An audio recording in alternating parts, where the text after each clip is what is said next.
पहला जो वंश आया वो आया हर्यक वंश। हर्यक वंश के बाद आया आपका शिशुनाग वंश। क्रम आपसे एग्जाम में पूछा जाता है तो आप बिल्कुल भी कंफ्यूज नहीं होइएगा, ठीक है। हर्यक वंश के बाद शिशुनाग वंश, उसके बाद आया नंद वंश, उसके बाद आया आपका मौर्य वंश,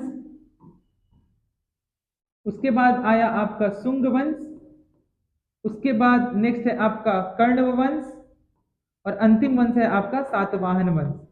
तो ये एग्जाम में आपसे इसका क्रम पूछा जाता है, तो ये क्रम जरूर ध्यान रखिएगा, ठीक है। ये एक हो गया, ये दूसरा, ये तीसरा, ये चौथा, पांच, छठा और ये सातवां, ठीक है। पहला हर्यक वंश, उसके बाद शिशुनाग वंश, फिर नंद वंश, मौर्य वंश, शुंग वंश, कर्ण वंश और सातवाहन वंश। इसका संस्थापक पूछा जा सकता है, तो हर्यक वंश के जो संस्थापक थे उनका नाम था आपका बिंबिसार, ठीक है, बिंबिसार। अगला है आपका शिशुनाग वंश के जो संस्थापक थे, ये खुद शिशुनाग